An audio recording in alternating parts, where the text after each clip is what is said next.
I really appreciate the opportunity of appearing here before a group of public defenders to talk about a subject that I think is very important and a subject I think we don't spend nearly enough time on as a family, as public defenders together, walking through situations and walking through ethical dilemmas that we face every day. And what I would hope to do is to present the rules, the professional standards, and also spend a little time talking about some specific cases that I believe help us better understand the difference between zealousness and good representation. And I think part of our problem as defense lawyers is sometimes we confuse being zealous with doing a good, diligent job. Sometimes we think being zealous means turning over the tables and making everybody in the courtroom hate us. That's not zealousness. That's not what the rules require. The rules require diligent representation for our clients. And I hope we can spend some time today talking about that. Professor Mears, can you give us a little bit of information about your background? I have been practicing law since 1977. I started out in a major law firm doing civil work. In 1983, I tried my first death penalty case, and I never looked back. I've been trying criminal cases and primarily death penalty cases from 1983 to 2003. In 2003, I became the first director of the Georgia Public Defender Standards Council and was the director up until 2007 when I retired. At that time, I became a faculty member at Atlanta's John Marshall Law School. I teach evidence, criminal procedure, and ethics. Thank you. I have to admit that it's somewhat intimidating to be giving a lecture on anything dealing with the criminal justice system, and Bill Hankins sitting in the audience. I can remember sitting in a restaurant across the street. Oh, this is going to be interesting.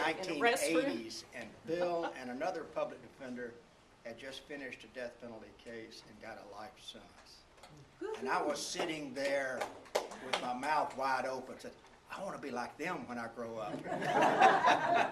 And we were about the same age, but he got an early start. You remember those days? Yes, sir.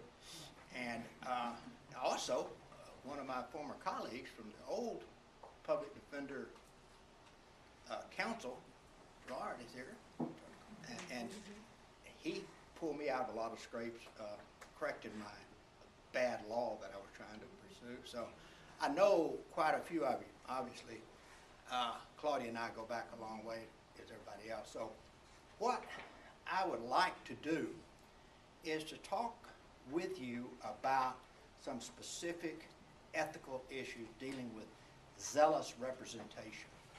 Now, part of this, as I was explaining to earlier, is part of a larger project that we're doing, a book on ethics for criminal defense lawyers. And this is one chapter of that, so I'm piecing it together. I've got all 14 chapters outlined. Now I'm trying to fill in the gaps. It's a process. So I appreciate you giving me the opportunity to come and talk with you and about these subjects. Ethics, particularly in the area of criminal law, is much like that elementary school 6th grade teacher that was commanded to teach sex education. And it was, nobody wanted to do it. So she, undaunted, stood in front of her class and she said, boys and girls, we're going to have a frank, open, very honest discussion about sex. Well, it was funnier when I heard it the first time, but ethics is one of those things that you say, ooh, don't go there. We're all ethical until we find ourselves facing a dilemma that we look around and nobody's there to help us. So what I'd like to do, you've got a handout that gives you some cases and gives you some material. The PowerPoint will follow that outline circumspectly, but we will go through some specific case issues about ethical dilemmas that attorneys have found themselves in the criminal system and what we would like to have done that we didn't do in those particular instances. Ethics is one of those things that it's like, I don't know what it is, but I know it when I see it. We know ethical behavior, and we hold people up for ethical behavior. The problem that I have found doing a lot of research in this area over the last 7 years is that we sometimes confuse the demand that we zealously defend our clients with our obligation to act ethically inside and outside the courtroom. I grew up in an era watching attorneys, and I was really excited when I saw the attorney throwing paper in the air and kicking over chairs, and the judge said, "You're in contempt of court," and the attorney said, "No, you're in contempt." And you actually see that sort of thing. You say, "Boy, what a good attorney." And then you realize as you gain more knowledge, they weren't really helping their client. It was more about them than it was the case. And so that's the struggle that we all go through. Those of you who are in the courtroom day in and day out know that sometimes our theater takes over and we forget why we're there. And so what I hope to do with this brief discussion today, and I think you'll all get an hour credit for it on your ethic, is that stop and think about what we are talking about when we talk about zealous representation. There is a misunderstanding, I think, in a lot of our minds about what is zealous, what is good representation. And I'll start off with a personal story. As I tell my students, I've only got 15 stories, so if you have me in 2 classes, you're going to hear 30 stories, all told differently, but it's actually only 15. I was trying a death penalty case down in Brunswick. You may remember Bill Allen, one of our old cases. Bill had been tried, sentenced to death, and then got his case reversed. Nobody in the whole circuit, Brunswick circuit, would represent him. He was just that nasty a guy. So Judge Glenn Taylor called me down and said, "I want you to represent this guy." So I go down and meet him in the jail, and he immediately starts telling me how much law he knows. And you get the picture. You've had clients like that. And I said, "Well, what's going to be different this trial than the last trial?" He said, "In re winship." I said, "What?" "Sufficiency of the evidence beyond a reasonable doubt." "Yeah, I got it. I read the case. They'll never get me." So that's how we started off. Well, the ethical part came when Bill refused to come into court wearing his prison jumpsuit and the prison shoes. Well, they managed to forcibly dress him, but they put flip-flops on him. And he kicked those off, so they brought him in the courtroom barefoot. What is my duty to my client in this particular situation? And so I'm going on and on about what a travesty it is to drag a man into a courtroom, on trial for his life, and him barefoot, taking his shoes away. Well, he took his shoes away from him, but he tried to hit a guard with one of them. That was fine. But I'm sitting there, and the more I heard myself talk, the more zealous I became. And I swear, I thought I was Clarence Darrow, personified, reborn, all over again. And the more I heard my voice, the better it sounded. My client was sitting there having a good time. It was a good show. Glenn Taylor was one of the older judges, Supreme Court judges in the state at that time. Very smart, very bright. He was sitting up, it was the old Glenn County courthouse, and I'm pontificating about what a travesty it is and what an injustice it is. And I thought, man, this is good. I said, and Your Honor, if my client's going to be in this courtroom without his shoes, and I got about that far with taking my shoe off. First time Judge Taylor said anything, the whole harangue was, he said, "The shoe comes off, you're going with him." And I said, "Oh, come on, Judge." And then he said, "Take him out, put some shoes on him, and bring him back." That's the closest I think I ever came to being held in contempt. But it was close, because I had listened to myself, a rear end. I wasn't doing anything to further my client. That was an example of a fairly experienced attorney getting enthused with the sound of his own voice. And sometimes that's what we confuse with zealousness. So let me walk us through, and I think we can see this okay. I think this Louis Brandeis quote is a good one. I've used it in some briefs before. It's not that we lack zeal It's not that we lack that burning fire in our defense attorney's guts. It's sometimes we mistake zeal for doing the right thing, doing a good job. And I think that's what Justice Brandeis was talking about. As in everything else, let's go back and look, what is zealous? You can tell I'm a teacher now, and it's so much easier to use a dictionary. Ardently active, devoted, diligent, full of. Well, that is subject to discussion. Characterized by or due to zeal. Yes. Synonyms for that. Enthusiastic, eager, fervent, tense, passionate, warm. Those are all the things that you want to be, and you are most of the time when you're representing your clients, even those that call you bad names, say you didn't do me no good job. That's those kind of clients. But I want us to look at the opposite.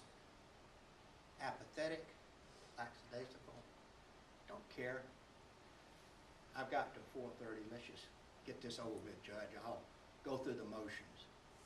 Somewhere between full of, due to zeal, and apathetic is where we need to focus ourselves as defense attorneys. And it's not always easy to do that. The duty of the lawyer, and you've heard all of this before, but it bears repeating. The duty of the lawyer, subject to his role of an officer of the court, and that's no mean role for us to play, is to further the interest of his clients by all lawful means, even when those interests are in conflict. Sometimes our clients don't understand, you all know this, what's in their best interest. Part of our role is to develop the skills to be zealous on our client's behalf, but at the same time, not throw them to the wolves because we don't know how to represent them within the bounds of the law.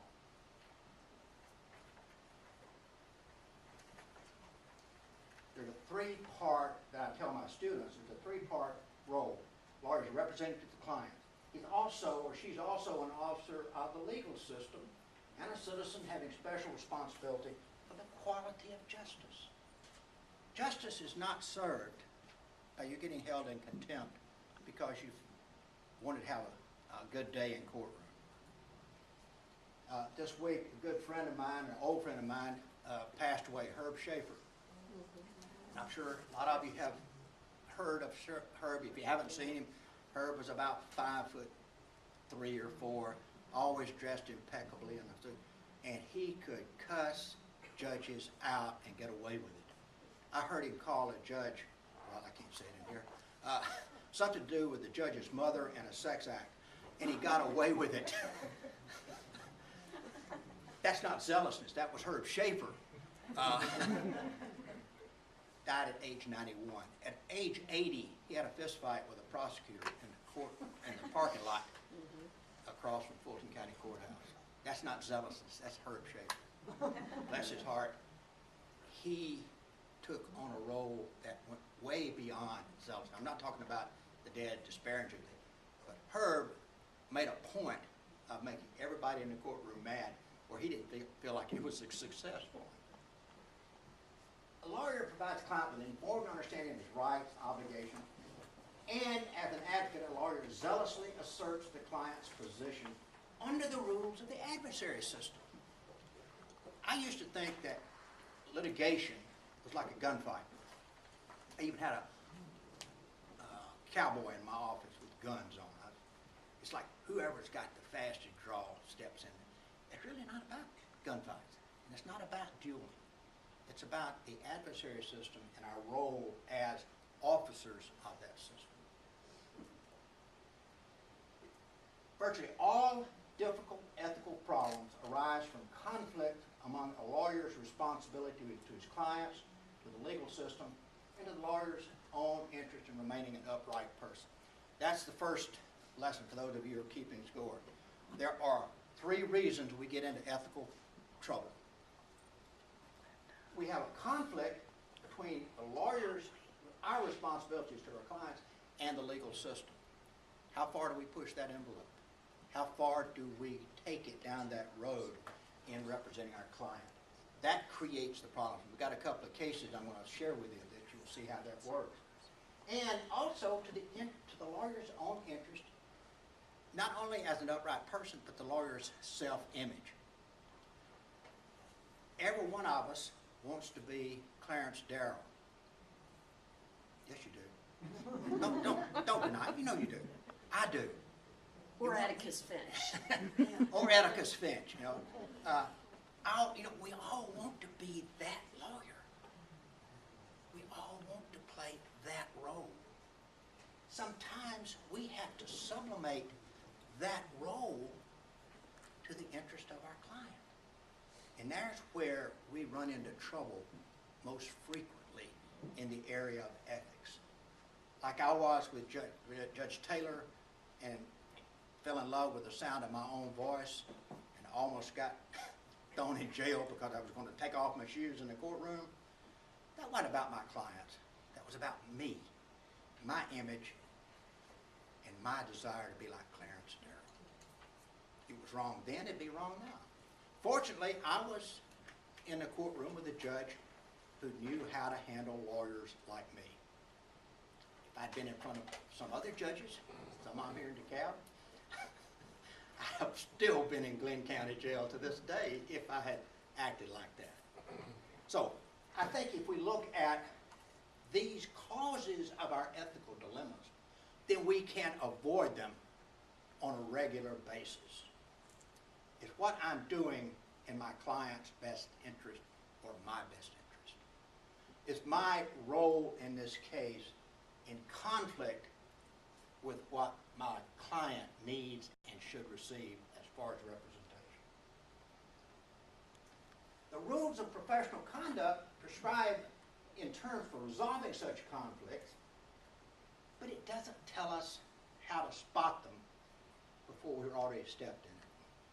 That's the problem with the ethical rules of behavior, is it tells us what happens when you violate them.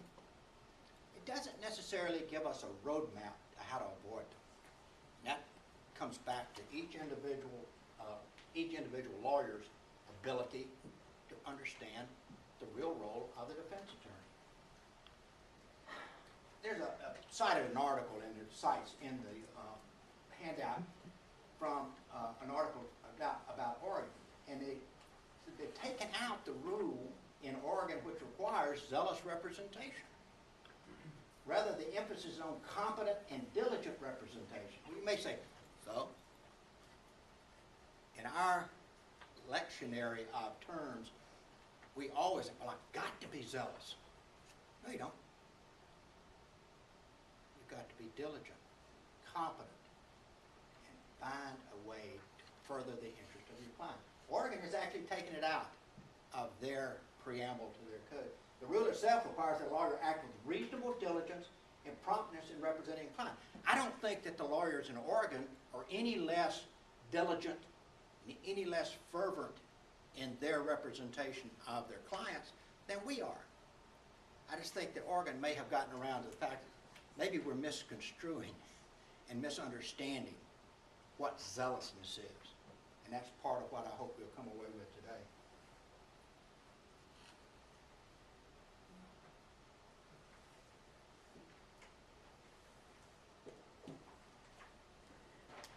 You're not going to be able to go in the heat of the moment and say, well, what's the ethical response here? You're in the courtroom. You've got a prosecutor that's stepping over the line. You've got to respond. Well, how far can I go? You've got a judge who's cutting you off at the knees. Y'all have been there. What's my ethical response to the way this judge is treating me and my client? The failure of the ethics code and the codes of professionalism, I think, is something we as lawyers need to work on. We need to work on it diligently and see if we cannot come up with a better way of describing the obligations that we have as lawyers.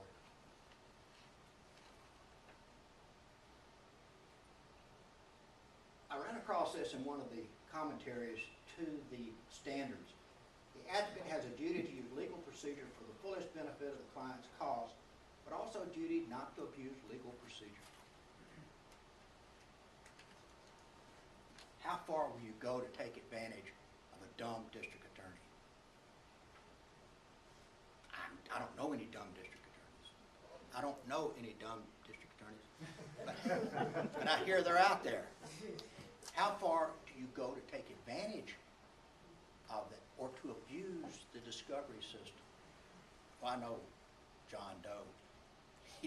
He's not going to push me on that alibi, giving him 10 days notice on that. I'll just sandbag him come time for trial. I know what the rules require, but he's not going to do that. Is that an abuse of a legal procedure?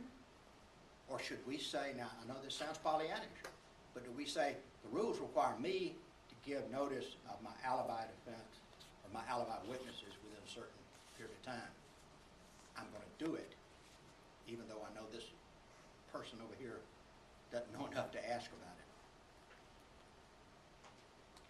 Ethics walks in and out of courtrooms every day.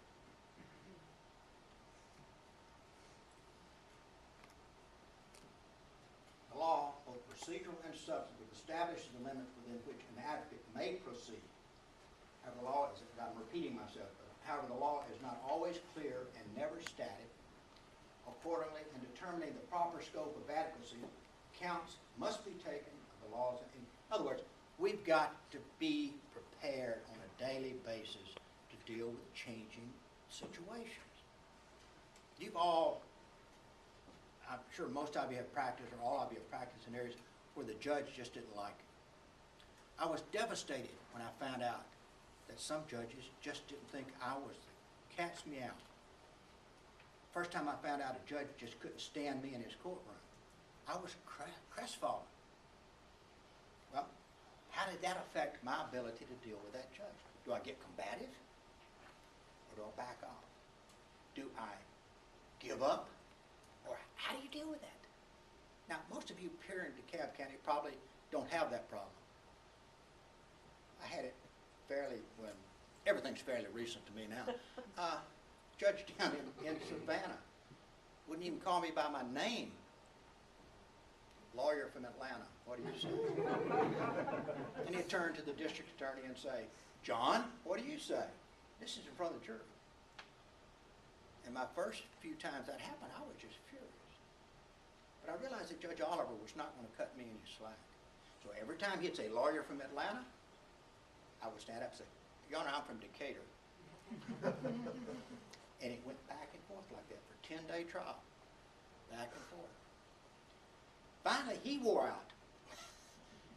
And it's, John, what do you say? Mike, what do you say? And we'd come back around. But it just took, and I'm not holding myself up as any paragon of ethical responses, but I made it a point not to give as good as I was getting. You've all had situations like that. You need to be prepared for them. You have some judges who just will not give you the time of day. You have to learn to deal with those judges on a daily, case-by-case basis. First case I wanted to bring you attention to, the judge in this particular case, the judge is former Assistant Attorney General for the state of Georgia. I ran into him in some of the death penalty cases when he was over at the AG's office. And now he's a Superior Court judge in Fulton County. In this particular case, it wasn't a death penalty case, but he said, told the attorneys, prior to jury selection, any attorney who violates Batson, I'm going to hold you in contempt and charge you with the cost of reseating the jury. What would you do? You're sitting there in the courtroom. The judge says, okay, I'm putting you on notice. Anybody that violates Batson, causes me to have to retry this case or get a new jury in here, I'll hold you in contempt. And you're going to pay for the cost of reseating the jury. What's your response, Bill? What would you do? No, we got a good point for appeal and shut up. Well, that's what this attorney thought he was doing. That was my first reaction. What would you do? Maybe be a pain in the ass with every strike and say, I'd like to approach the bench and judge, I want to get an advance ruling so that I'm not responsible for costs on this juror. These are my reasons for striking this juror. Would have to do that a few times. There's really no good answer. I mean, I'm asking a question. If I ever run into this, I'm going to come back to y'all and ask it again. But this is an actual case, 2011 case. And the judge sits up there in his black dress, black robe, and little black dress, and tells the attorneys, prospectively, if you screw up, I don't care what, he didn't say accidentally or not, if you misuse Batson, if you can't justify your strike on a basis of a race neutral reason, I'm going to hold you in contempt and charge. So what do you do in that situation?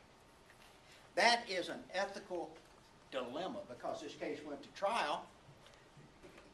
The client was convicted, and the first thing he says, my attorney didn't do me no good job. He let the judge inhibit his ability to represent me.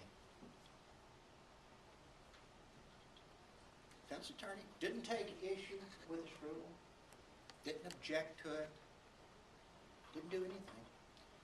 Maybe like Menville, he was saying, well, maybe I've got an appealable interest here. I'll get it corrected when after the trial's over. But the attorney did nothing. After the client was convicted, the client with a new attorney said the judge made a coward out of my attorney. The judge beat my attorney down. He was afraid for the rest of the trial because he's going to be held in contempt. Case goes up on appeal.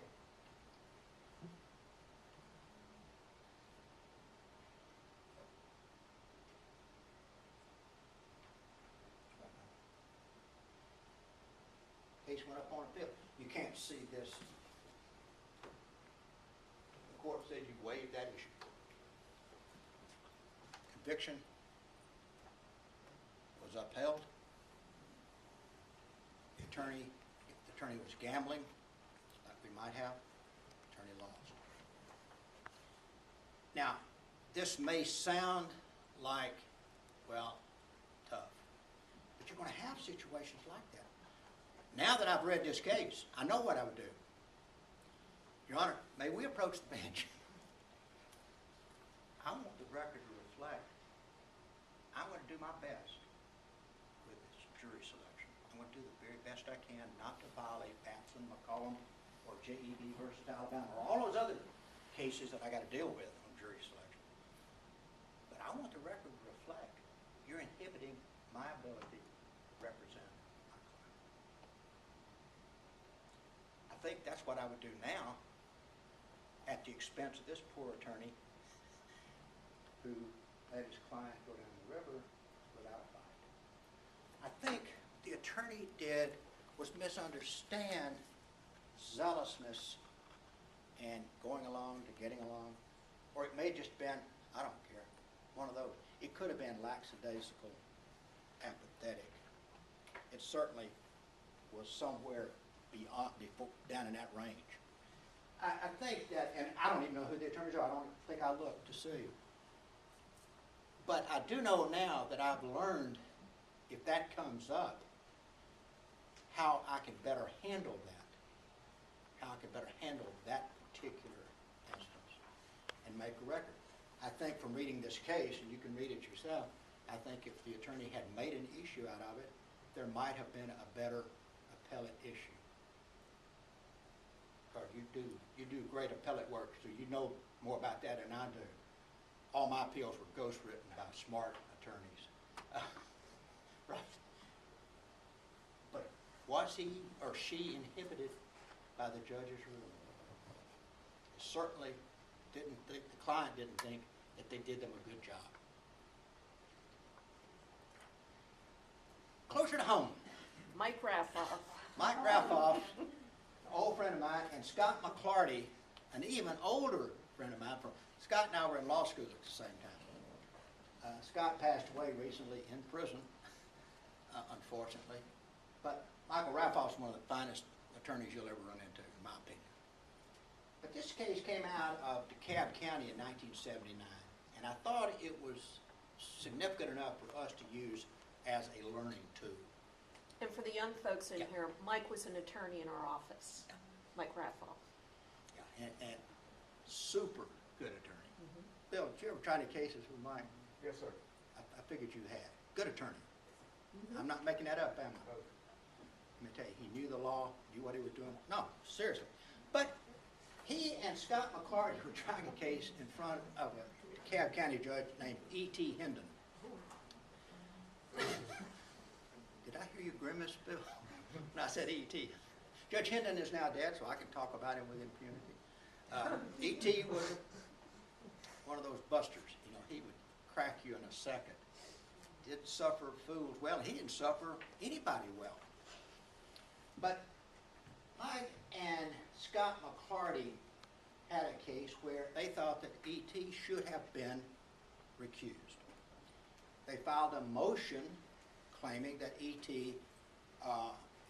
Was biased against them and also biased against women in general. E.T. took offense at that. Judge Hendon took offense at that. Held him in contempt for filing a frivolous recusal motion. They wanted him to testify. And he told them under no circumstances was he going to testify. And he held them both in contempt of court. He said, as soon as this trial's over, you're going to jail. It got better. They demanded the right to put up evidence, and they put up some witnesses, which furthered Judge Hendon's dislike and displeasure of them. They put up a woman attorney who testified to Judge Hendon's bias against women, and you could just see the judge steaming all through this. And he held them in contempt for filing the motion, putting up evidence. The court, in this particular instance, dealing with that contempt citation, said they did nothing wrong.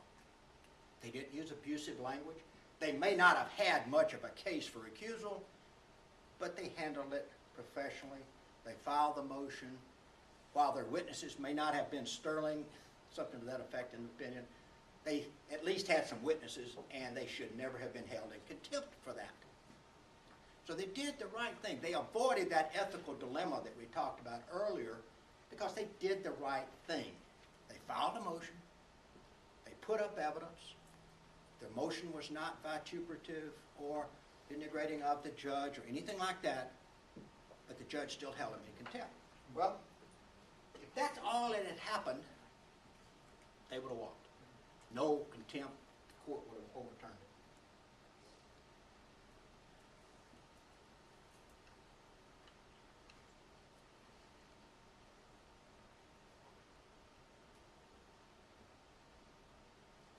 Raffo's first contempt for citation, filing a frivolous motion, was overturned. The problem that Mike had in this case was that he kept pushing it. You see, the first contempt citation, first contempt hearing, the first sentence to jail was not going to stand up.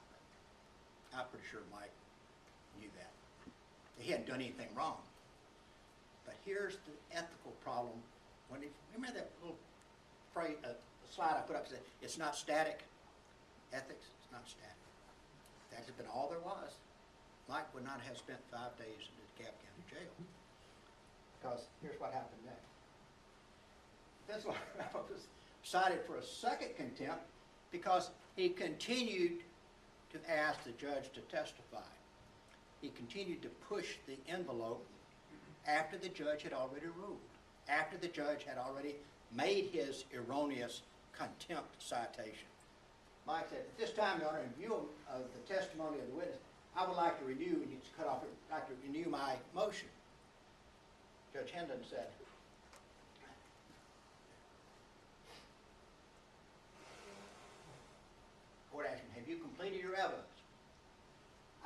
renew my request that the court take the stand.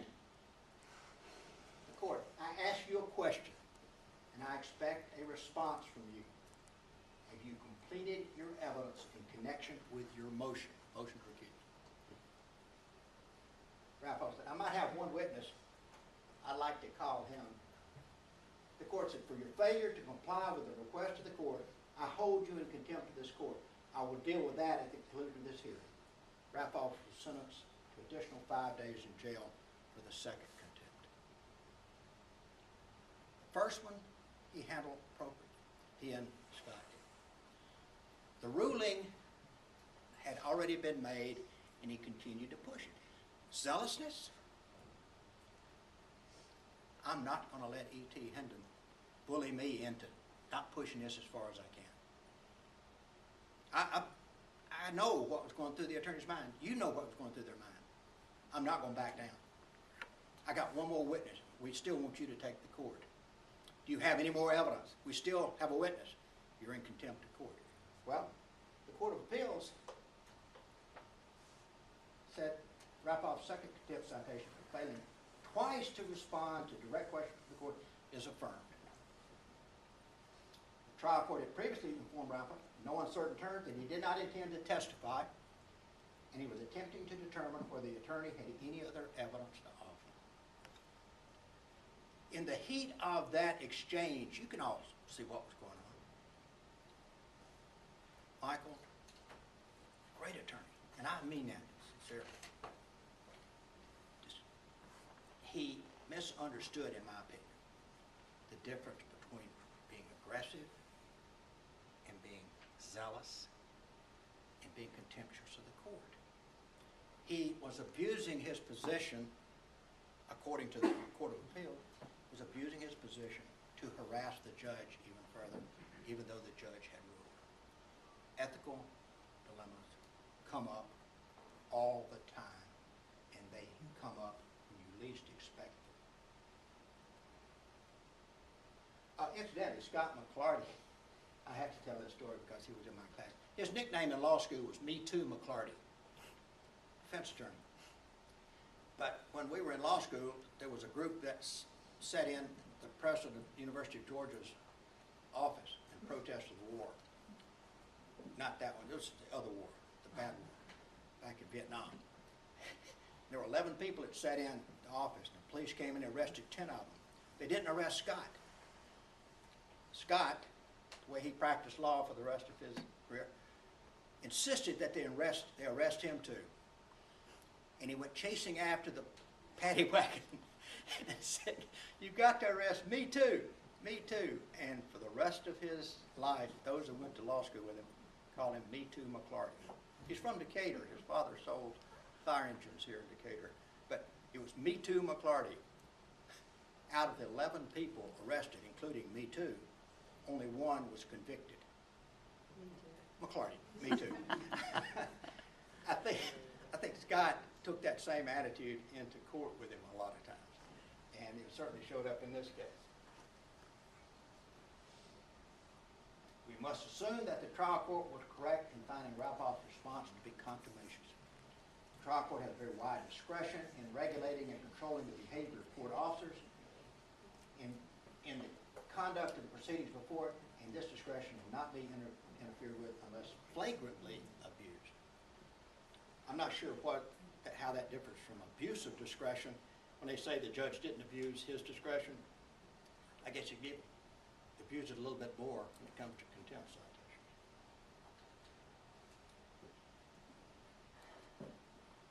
citations.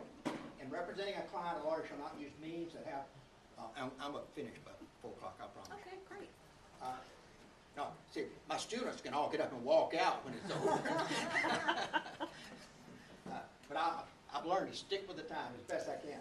In representing a client, a lawyer shall not use means that have no substantial purpose other than embarrass, delay, or burden a third person. Now, we've talked about zealousness and attorneys sometimes not understanding what zealousness is and what aggressiveness is. Let's look at another area where the rules of professional responsibility said that you cannot use your position to harass, abuse, even third parties. we know you can't abuse the judge, and we'll see how you can't abuse the co-counsel, but in this case, we cannot use our position to abuse a third person. Miller Farmer was defending an individual. You all know who Miller Farmer is. Everybody knows Miller Farmer. Miller Farmer was the first person really to take on the death penalty back in the 70s. He's one of those icons who burned bridges, literally,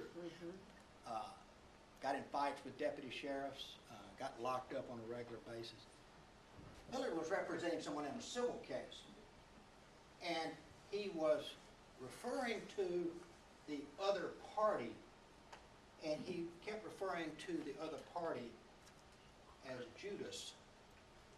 Bill Campbell, the mayor of Atlanta, was on the other side. He made references in his pleadings to William Bill Judas Campbell. He was accusing Campbell of doing things that were contrary to the rights of his African-American client. Miller took that to the end. And he started referring to Bill Campbell as Judas Campbell.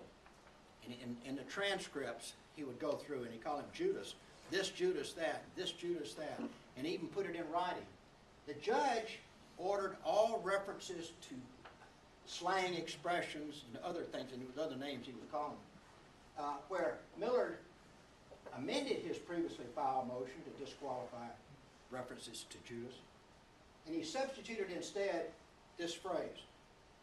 Instead of Judas Campbell, he said, William C. Campbell, a person who has betrayed the cause and constitutional quest of racial equality by jumping into this case just before trial to represent the defendants. What do you think the judge did in that case? He held Miller in contempt. You can't abuse people, no matter how eloquently you think you can do it.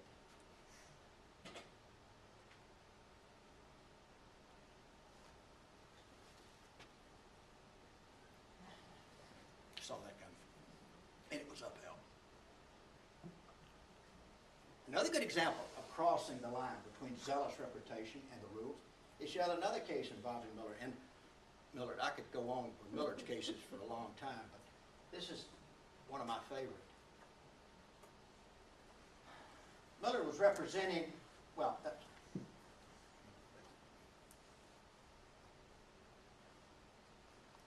Miller was representing an African-American man in a county down in South Georgia. And the judge was Judge Ellie Holt. That was his name, Ellie Holt, Judge Holt. And Judge Holt kept referring to Miller's client by his first name. It was Mr. This, Mr. That for everybody else, but he was referring to this African-American gentleman by his first name. Now, this is back in the 80s, 70s, 80s. And Miller took offense at that. You're not going to abuse my client, you're going to treat him with respect. And he objected, and then he said to the court, do you object to me calling you Ellie? And then every time he referred to Judge Holt from that point on, he said, Ellie. And every time he would refer to his client as George, Miller would refer to the judge as Ellie. Made a great point, but was he abusing the rules and misunderstanding zealousness with aggressiveness and the interest of his client?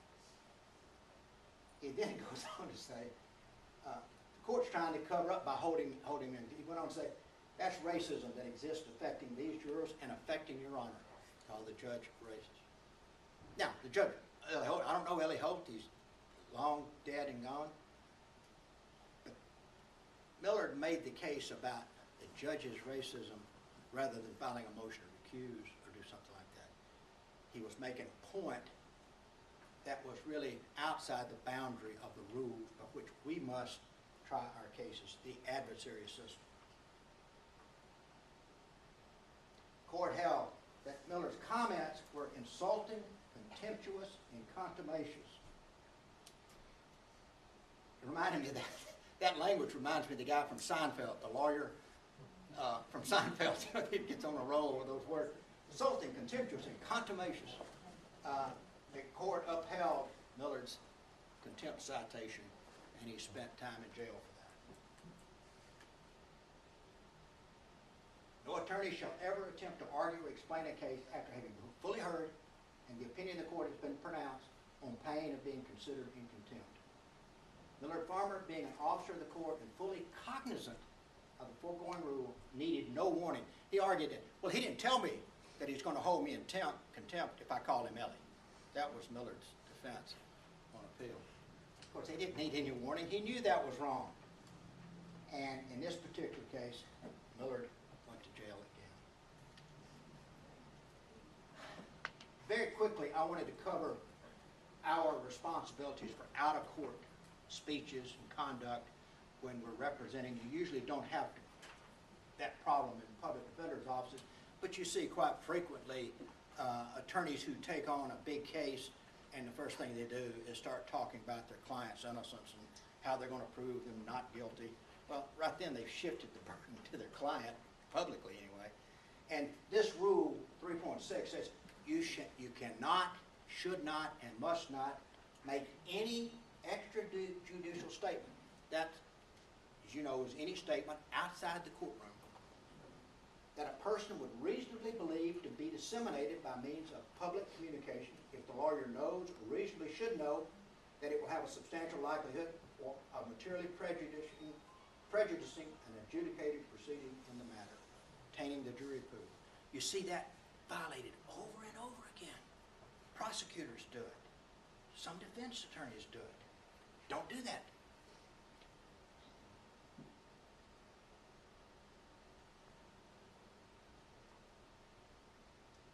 You can make statements. Yes, I represent Bill Hankin. We understand the charges, and we will have our day in court. Thank you very much. It's really all you can say in a situation like that.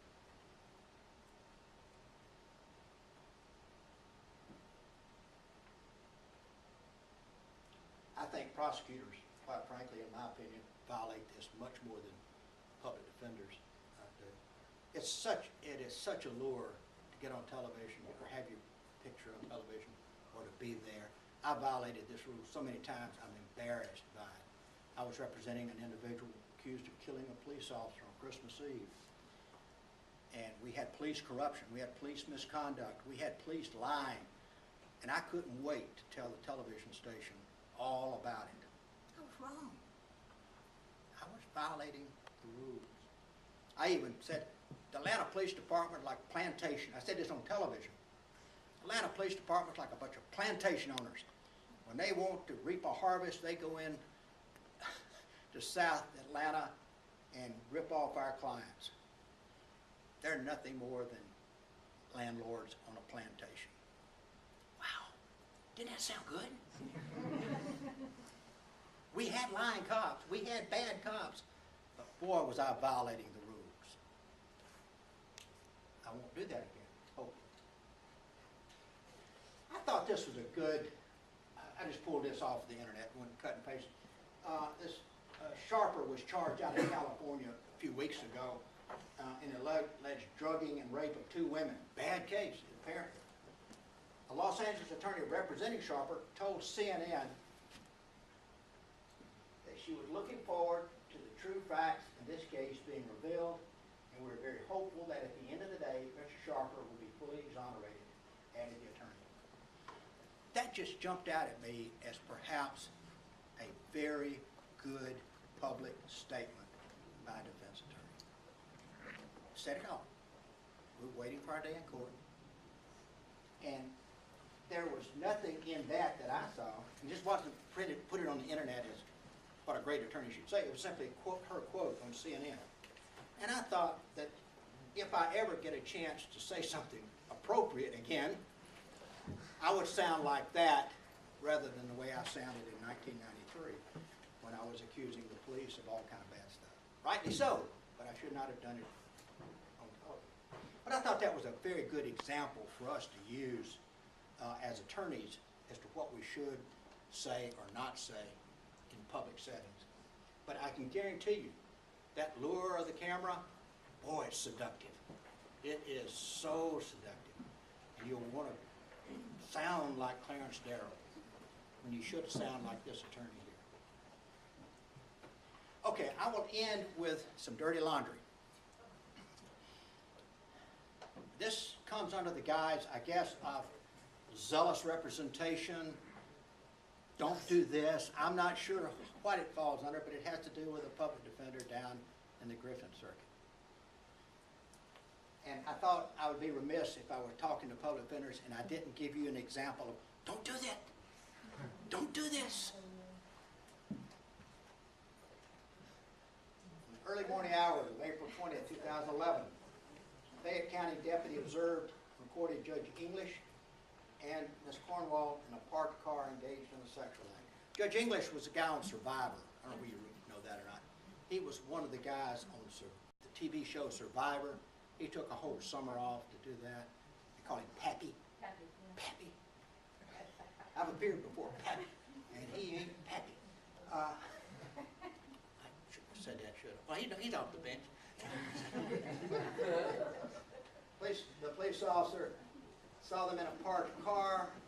It happened that the public defender was the person having sex with Judge English was the public defender assigned to Judge English's courtroom, and she had represented 225 criminal cases in his courtroom up to that time. Going way beyond the call of duty. But here's what I think we need to look at. I mean, don't get me wrong. All of us, well, I'll speak for myself, I have made all kind of mistakes. Some of them I wouldn't even tell myself now. So I'm not giving this to you as, oh, pure of heart. We all screw up, some more than others. That's not the problem with this public defender's conduct. After she was caught, she didn't tell her clients that she'd been caught with a judge having sex in the car. There was a dashboard camera that recorded it. She didn't tell any of her clients. Oh, by the way, I got busted by the cops last night, or this morning, with the judge. None of them knew that she was having an affair. She was married, and so was Judge English. She did not disclose to her client her relationship with the judge. What do you think happened the first time the clients were convicted in his courtroom, and then they found out about the affair? Of course, ineffective assistance of counsel. All kind of claims were made at that point. It wasn't the affair that upsets me. It's the failure to disclose to the client the relationship she was having with the judge who was sitting in judgment on her case. After being caught, Judge English had some criminal cases transferred to his court.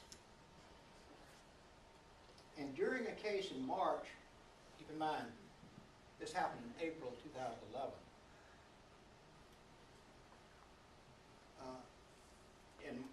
In March 2010, the two had seemed to flirt in open court. This is what they said. Judge English, anything else, Miss Cornwall? Those are all the issues I had, Judge. All right, on this trial anyway, right? Yes. All right. That's limited to that. She and the judge were flirting with each other in the court. I'm old enough to still know what flirting is. I've seen it on television. I don't see it in person anymore, but I've seen it on television. She continued this until then the Judge English, I'm just kidding. She's representing criminal defendants in the courtroom in front of Judge English, and she's having an affair with him. It's not the affair that's a problem, it's a continuing relationship with the judge, and her client says, boy, can you imagine? The guy said, why? The judge really likes my attorney. Yes, he did. A lot of these facts, the trial court was authorized to a factual conclusion supported by some evidence, and therefore overturned these convictions, and the last 5 trials that were held in that courtroom were overturned because of this relationship. Now, I'm not presenting this to you to say, oh, bad public defender or bad judge. I'm just saying that in that situation, it's clear that at least the clients should have known that there was an extrajudicial relationship between him and their lawyer. I don't think zealousness had anything to do with it, but I think it's a good lesson for us to learn.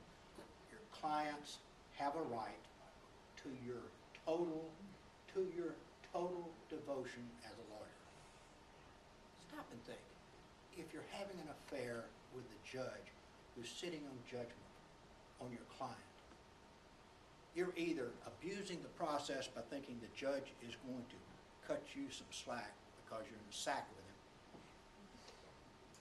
or you're not going to make that judge mad because you're in the sack with him. I'm sorry for that slang. But there's no other way to look at it. What do we expect? So, as I tell my class, it's like training little puppies sometimes. Don't do that. Slap them with a newspaper. As public defenders, don't have affairs with judges that are in your courtroom.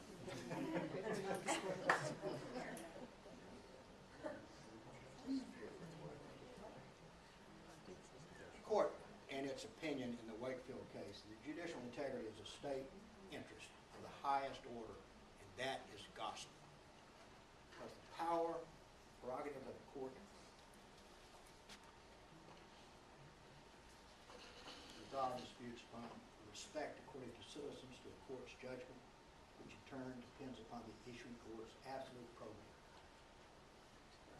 It doesn't matter whether or not those individuals were fairly tried or not fairly tried, or they got good deals.